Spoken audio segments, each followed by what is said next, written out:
नमस्कार जोहार, झारखंड देख रहे हैं आप और मैं हूं आपके साथ सोनाली सिंह। बुलेटिन की शुरुआत करते हैं। चाईबासा में अलग कोल्हान राज की मांग करने वाले और गैर कानूनी तरीके से नियुक्ति पत्र वितरित करने के मामले में 4 लोगों की गिरफ्तारी के बाद ग्रामीण आक्रोशित हो गए हैं। आक्रोशित ग्रामीणों ने मुफस्सिल थाना का घेराव किया। 100 से ज्यादा की संख्या में परंपरागत हथियारों के साथ लैस ग्रामीणों ने मुफस्सिल थाने का घेराव किया। ग्रामीणों ने पुलिस पर पथराव और हमला भी किया। जवाबी कार्रवाई में पुलिस ने ग्रामीणों पर लाठीचार्ज के साथ आंसू गैस के गोले दागे हैं। पथराव और हमले में कई पुलिसकर्मी जख्मी हुए हैं। कांस्टेबल ब्रजभूषण मिश्रा के पेट में तीर लगा है, जिन्हें इलाज के लिए जमशेदपुर के टीएमएच में भर्ती कराया गया है। वहीं कई घायलों का इलाज सदर अस्पताल में जारी है।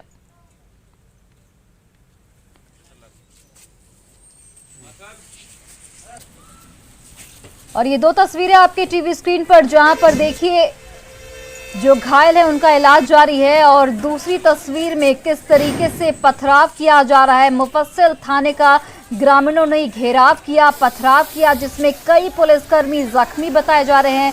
कांस्टेबल ब्रजभूषण मिश्रा को यहां पर तीर लगा है, जिनका इलाज बोकारो के एक अस्पताल में जारी है।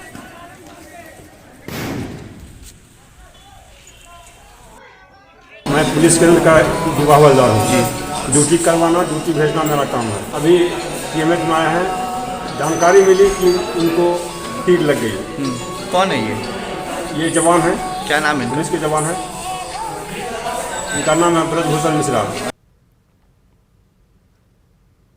जमशेदपुर पुलिस को मानगो आजाद नगर थाना इलाके में लूट और फायरिंग मामले में बड़ी कामयाबी मिली है। पुलिस ने कुख्यात अपराधी वसीम अंसारी उर्फ वसीम खान के साथ 5 अपराधियों को धर दबोचा है। पुलिस ने अपराधियों के पास से 2 देसी कट्टा, 4 राउंड जिंदा कारतूस, 2 लूट की स्कूटी और 3 मोबाइल भी जब्त किया है। दरअसल पुलिस को मानगो थाना क्षेत्र में आपराधिक घटना को अंजाम देने की योजना की सूचना मिली थी, जिसके बाद पुलिस ने छापेमारी कर अपराधियों को धर दबोचा। गिरफ्तार किए हैं क्रिमिनल को और इसमें 3 मोबाइल बरामद है और 2 कट्टा हम लोगों के पास बरामद है और 2 स्कूटी जो लूटा गया था एक ज्वेलर के पास आज़ाद नगर में 3 तारीख को, और वो भी बरामद है।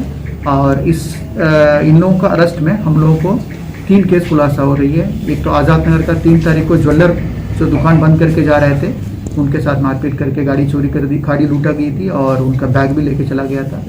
दूसरा 5 तारीख को एक दवा दुकान वाले के साथ मारपीट करके पैसा लेने की बात आई। और पिछले दिसंबर 13 तारीख को मांगो थाना क्षेत्र में एक फायरिंग करके लोगों को धमकाने का केस खुलासा हुआ।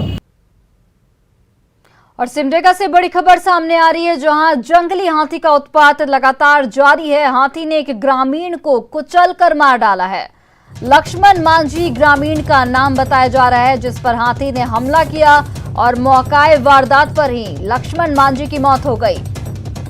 कोलेबिरा थाना इलाके की ये पूरी घटना बताई जा रही है। तो सिमडेगा से एक बड़ी खबर, जहां एक व्यक्ति लक्ष्मण मांझी को हाथी ने कुचलकर मार डाला। कोलेबिरा थाना इलाके की ये पूरी घटना बताई जा रही है, जहां पर हाथियों का उत्पात लगातार जारी है।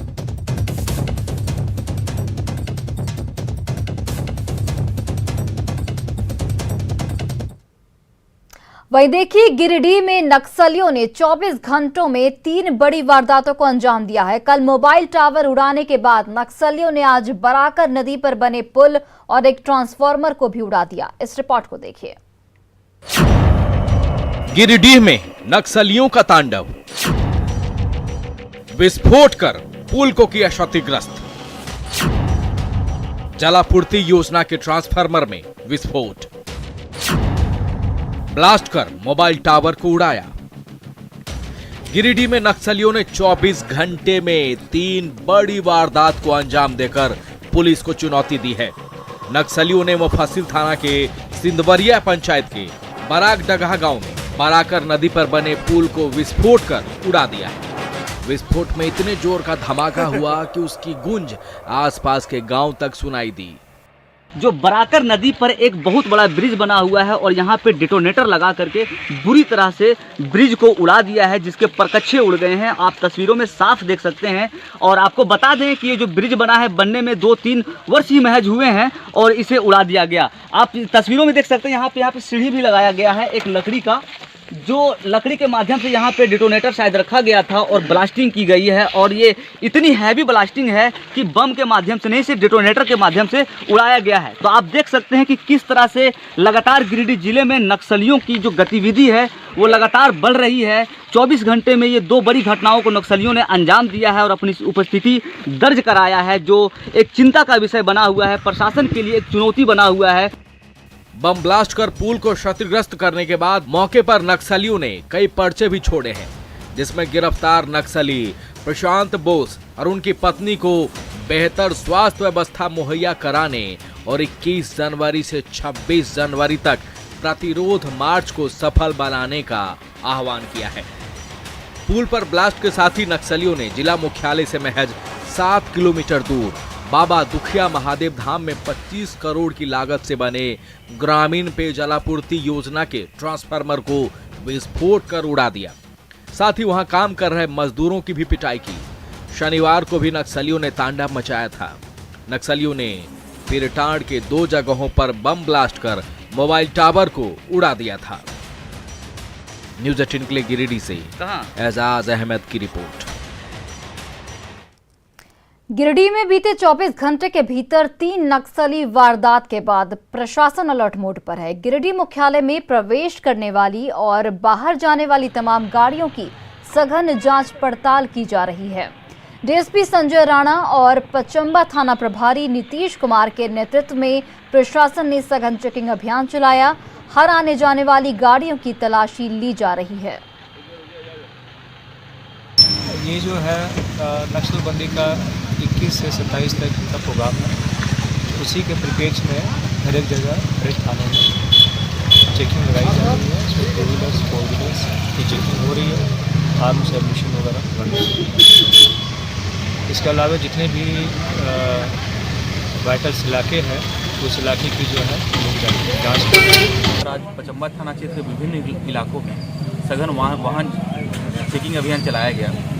इसमें आते जाते व्यक्तियों से पूछताछ की गई, उनके आने जाने संबंधित भी जानकारी ली गई और संबंधित कागजात भी जांच की गई और ये लगातार कार्रवाई चलती रहेगी। और जांच पड़ताल के अलावा आपातकालीन सिचुएशन को हैंडल वगैरह करने के लिए उसमें भी हम लोग पुलिस पूरी तरह से तैयार है। पूरे इलाके क्षेत्र में भ्रमण किया जा रहा है, सघन वाहन चेकिंग लगाया जा रहा है और गश्त की जा रही है ताकि सभी भी संदिग्ध व्यक्ति सभी पर कड़ी नजर रखी जा सके। झारखंड में नक्सलवाद, उग्रवाद हो या फिर आतंकी संगठनों के स्लीपर सेल पुलिस के लिए चुनौती का सबब बने हुए हैं। राजधानी रांची के ग्रामीण क्षेत्र या फिर शहर से सटे हुए इलाके उनके ऐशगाह साबित हो रहे हैं। वहीं पुलिस की ओर से किराएदार वेरिफिकेशन की बात महज फाइलों में ही सिमट कर रह गई है।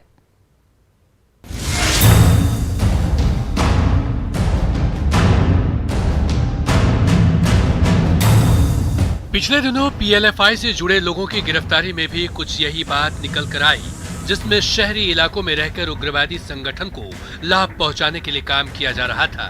ये न सिर्फ उग्रवादियों तक दैनिक जरूरतों का सामान पहुंचा रहे थे, बल्कि उनके लेवी वसूली का कनेक्शन सहित हथियारों को भी मुहैया कराने में अपना पूरा योगदान दे रहे थे। और बहुत संभव है कि ये उग्रवादी संगठन के लिए मुखबिरी का भी काम कर रहे हों। वही ये कोई पहला उदाहरण नहीं, इससे पहले भी इस तरह के मामले सामने आ चुके हैं। कंट्रोल तो उनके ऊपर पुलिस प्रशासन का चाहे बाकी लोगों का है ही नहीं। हम लोग अपने लेवल पे इस चीज़ का अभी हम लोग स्टार्ट किए हैं कि जो भी लोग आप लोग अगर लोग किसी को घर भाड़ा में देते हैं, क्योंकि बहुत कम रेट में भाड़ा में मिल जाता है। रिंग रोड एरिया मतलब बिल्कुल गरीब तबका का लोग उस साइड में छोटा छोटा झोपड़ी बनाकर अपना ज़मीन पे रखा है और भाड़ा में दे देता है। 400 500 700 में उनको दे देता है। वो लोग वहाँ रहते कहाँ हैं? वो लोग तो अचानक जिस समय में कोई घटना को अंजाम देते हैं, चाहे इस टाइप का कुछ है, तो 5-6 जगह अपना घर रखे हुए रहते हैं, कहीं भी जाके अपना समय छिप के बिताते हैं और उसके बाद फिर दोबारा उस चीज़ को फिर घटना को अंजाम देते रहते हैं। शहरी इलाकों में उग्रवादी और आतंकियों के स्लीपर सेल के साथ साथ आपराधिक संगठनों से जुड़े अपराधियों के ऐशगाह बनने पर झारखंड पुलिस के प्रवक्ता सह आईजी अभियान अनमोल विष्णुकांत होमकर का कहना है कि पुलिस अपने सूचना तंत्र के साथ काम करती है और हाल के दिनों में हुई गिरफ्तारियां इस बात का सबूत है कि पुलिस अपने काम को गंभीरता से कर रही है। इस तरह से कई सारे छोटे छोटे गिरोह भी, जो कि चाहे धुरबा हो या अन्य इसके अगल बगल के इलाके हो, इसमें आइडेंटिफाई हुए और उन पर कार्रवाई हुई है और ये कार्रवाई आगे भी चलती रहेगी ताकि इस तरीके के जो गिरोह है जो जंगल में रह के अपने कामों को इन गिरोहों के माध्यम से, इन छोटे छोटे गिरोहों के माध्यम से करवा रहे हैं, उनको आइडेंटिफाई करके उनके इस स्रोत को ब्रेक करने का काम पुलिस के द्वारा किया जा रहा है।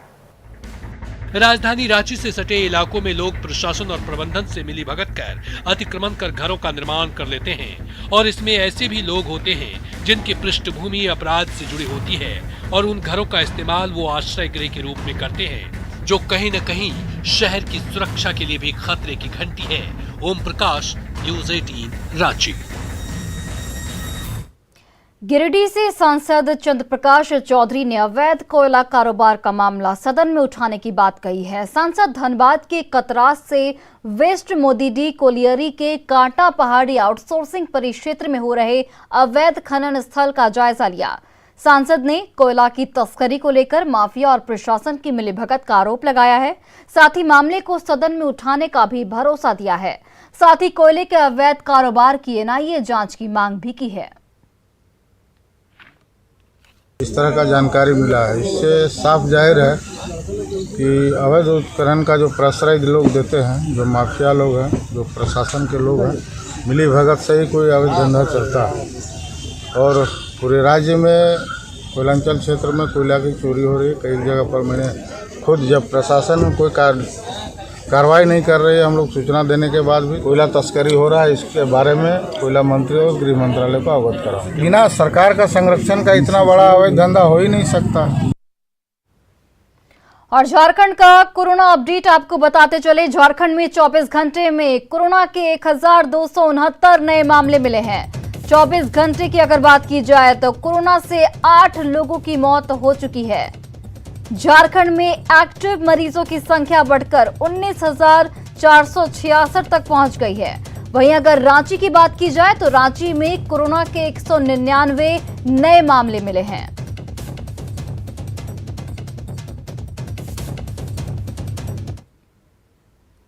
साहिबगंज की महिला थाना प्रभारी रूपा तिर्किया आत्महत्या मामले की न्यायिक जांच टीम ने अपनी रिपोर्ट सरकार को सौंप दी है, लेकिन रिपोर्ट में क्या है इसका खुलासा अब तक नहीं किया गया है। इधर रांची में रहने वाली रूपा तिर्की के परिजनों को राज्य सरकार की किसी भी जांच टीम और रिपोर्ट पर भरोसा नहीं है।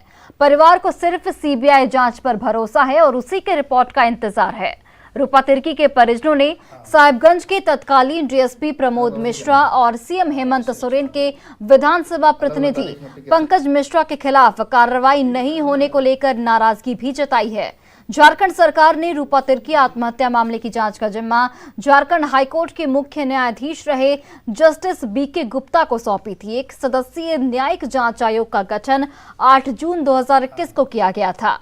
आयोग ने जांच के सिलसिले में 4 बैठक की। इस दौरान घटना से जुड़े कई लोग उपस्थित हुए, जिसके बाद ये रिपोर्ट तैयार की गई। बीते 3 मई को साहिबगंज महिला थाना की प्रभारी रूपा तिर्की का शव सरकारी क्वार्टर में फंदे से झूलता हुआ पाया गया था। सीबीआई जांच के लिए मांग किया था और राज्य सरकार ने न्यायिक जांच कमीशन बैठाई और उसने अभी क्या रिपोर्ट दिया ये तो हमको मालूम नहीं। बस इतना मालूम है कि उसने रिपोर्ट सौंप दी है, जो कि मीडिया से हमको पता चला है। उसमें क्या है क्या नहीं है हमको मालूम कि परिवार वाला लोग कोई आया नहीं ऐसा बोल के बोला, लेकिन हम लोग को तो कोई सूचना मिला नहीं था। केस किए हैं पंकज मिश्रा, प्रमोद मिश्रा के ऊपर, अभी तक कुछ कार्रवाई नहीं कर रहे हैं वो सब। मेरा बेटी के ऊपर कहाँ भटकेंगे, किसको बोलेंगे? जो मेरा बेटी को इतना पढ़ाई लिखाई मार दिया है मेरा बेटी को, वो सब अभी तक कोर्ट कुछ नहीं कार्रवाई कर रहे हैं। कहाँ हम भटकेंगे? प्रमोद मिश्रा, पंकज मिश्रा को तो जेल में डाल देना चाहिए और कड़ी सजा दिलवा देना चाहिए। वहीं देखिए, गुमला में कोरोना के बढ़ते प्रकोप को लेकर प्रशासन लगातार लोगों से टीका लेने की अपील कर रहा है। वैक्सीनेशन अभियान के तहत डोर टू डोर कैंपेनिंग भी की जा रही है। चैनपुर अनुमंडल के डुमरी ब्लॉक में एसडीओ सह प्रखंड विकास पदाधिकारी प्रीति किस्कू की देखरेख में प्रखंड में 100% वैक्सीनेशन के लक्ष्य को पूरा करने के लिए लोगों को वैक्सीन लगाई जा रही है। प्रखंड के गांव-गांव और घर-घर में घूमकर वैक्सीनेशन किया जा रहा है। वहीं वैक्सीन नहीं लेने वालों को जबरदस्ती टीका दिया जा रहा है। ऐसे में सवाल ये उठता है कि प्रशासन को जबरन टीका देने से बेहतर ये होता कि वैक्सीन नहीं लेने वालों को पहले जागरूक किया जाता। केंद्र सरकार के निर्देश के मुताबिक किसी को कोविड वैक्सीनेशन लगवाने के लिए मजबूर नहीं किया जा सकता। कोरोना महामारी को देखते हुए मेरा यही कहना है और सब लोगों को भी यही जानकारी देना चाहता हूं कि अभी तक कोरोना की कोई दवा नहीं बनी है। उसे बचने का एक ही तरीका है कोविड वैक्सीनेशन, जो अभी घर घर घूमकर लोगों को दी जा रही है। लोगों से निवेदन है कि वो वैक्सीन को ले और अपने को भी बचाए और अपने घर को भी बचावे। और झारखंड की तीरंदाज बिटिया कुमारी सविता को कल बाल शक्ति पुरस्कार मिलेगा। पीएम नरेंद्र मोदी सविता को राष्ट्रीय बाल पुरस्कार 2021 से सम्मानित करेंगे। प्रधानमंत्री नरेंद्र मोदी कल वीडियो कॉन्फ्रेंसिंग के जरिए सम्मान करेंगे। कुमारी सविता को सम्मान दिया जाएगा। साल 2021 के लिए सविता का पुरस्कार के लिए चयन हुआ था। पिछले साल 25 जनवरी 2021 को पीएम मोदी ने सविता के साथ संवाद भी किया था। कुमारी सविता सिल्ली की बिरसा मुंडा आर्चरी की तीरंदाज हैं। कुमारी सविता से बातचीत की न्यूज़ 18 से हमारे सहयोगी संजय सिन्हा ने। झारखंड में तीरंदाजी को लेकर सोमवार का दिन काफ़ी गौरव भरा होगा, जब प्रधानमंत्री मोदी खुद झारखंड की एक बेटी से, जो तीरंदाज बेटी है, उससे रूबरू होंगे। सोमवार को रांची के डीसी ऑफिस में जो है कार्यालय में वीडियो कॉन्फ्रेंसिंग के जरिए कुमारी सविता जो है, जो रांची के सोनाहातू प्रखंड के टोंगटोंग गांव की रहने वाली है, उससे रूबरू होंगे और बाल शक्ति सम्मान से उसे सम्मानित करेंगे। हमारे साथ इस समय सविता मौजूद है। सविता इस समय डीसी ऑफिस पहुंची है, जहां की रिहर्सल कर रही है कि कल प्रधानमंत्री से कैसे वो बात करेंगी। सविता, कल प्रधानमंत्री तुम्हारी आंखों के सामने होंगे, कैसा महसूस कर रही हो? सर, मुझे बहुत खुशी हुई कि मैं प्रधानमंत्री जी से बात करूँगी और ये गौरव की बात है कि अच्छा लगेगा, खुशी होगा।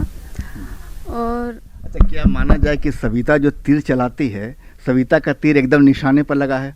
प्रधानमंत्री खुद तुमसे बात करेंगे, संवाद करेंगे, इनाम देंगे तुम्हें? Yes sir.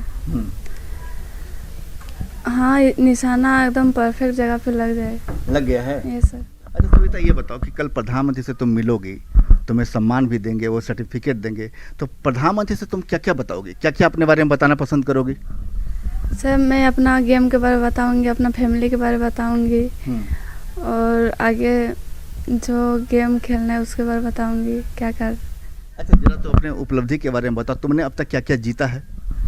Sir, international Asian games Bangladesh में जो हुआ था। हाँ, बांग्लादेश में जो हुआ था उसमें गोल्ड मेडल है एशियन चैंपियनशिप्स में। अच्छा, वो तो सुजान एक कहावत भी है। और इस समय पीछे में जो तैयारी चल रही है कि कल प्रधानमंत्री इसी कमरे में वीडियो कॉन्फ्रेंसिंग के जरिए कुमारी सविता से बात करेंगे। सविता, तुम्हारी उम्र कितनी है? 17 साल। 17 साल। 17 साल की उम्र में ही प्रधानमंत्री से मुलाकात करेगी। प्रधानमंत्री के हाथों करेंगे वीडियो कॉन्फ्रेंसिंग के ही जरिए, लेकिन एक सम्मान प्राप्त होगा और जाहिर है कि इससे झारखंड के दूसरे खिलाड़ियों का भी मनोबल बढ़ेगा। संजय कुमार सिन्हा, न्यूज़ 18, रांची। गणतंत्र दिवस के मौके पर रांची के मोरहाबादी मैदान में मुख्य समारोह होगा, जिसमें राज्यपाल झंडोत्तोलन करेंगे। कार्यक्रम के दौरान लोगों के बैठने की व्यवस्था चाक चौबंद रहेगी। वहीं कोविड गाइडलाइन का भी अनुपालन मोरहाबादी मैदान में देखने को मिलेगा। इसमें सेना के जवानों के साथ अर्धसैनिक बल और झारखंड पुलिस की टुकड़ी परेड में हिस्सा लेगी। वहीं इस बार 10 विभाग की झांकी भी लोगों के आकर्षण का केंद्र रहेगी। झांकी तैयार करने को लेकर कारीगर दिन रात मेहनत कर रहे हैं। वहीं सिटी एसपी ने सभी थानेदारों को अलर्ट रहने को कहा है। साथ ही असामाजिक तत्वों को प्रिवेंटिव एक्शन लेने के निर्देश दिए गए हैं। शुरू करना चाहते हैं और सारा चीज सिंबल के तौर पर, जैसे कोरोना प्रोटोकॉल हुआ और ये कुछ उसमें जो भी इंस्ट्रूमेंट्स है उसको मतलब दर्शा के हम लोग बताएंगे और कुछ स्लोगन के साथ हम लोग लोगों को जागरूक करेंगे। जैसे 26 जनवरी है, 26 जनवरी को कार्यक्रम जो है मोराबादी सभा स्थल में होना है। माननीय राज्यपाल महोदय द्वारा वहाँ झंडोत्तोलन जो है किया जाएगा। तो सुरक्षा जो है उसको पूरा चाक चौबंद करने के निर्देश दिए गए। सभी थाना प्रभारियों को निर्देशित किया गया अपने अपने एरिया में जो है उस दिन विशेष सतत निगरानी जो है वो रखेंगे। इसके अलावा कोरोना गाइडलाइन का अनुपालन करने हेतु भी सभी लोगों को निर्देशित किया गया है। और फिलहाल इस बुलेटिन में बस इतना ही। आप देखते रहिए न्यूज़ 18 बिहार झारखंड।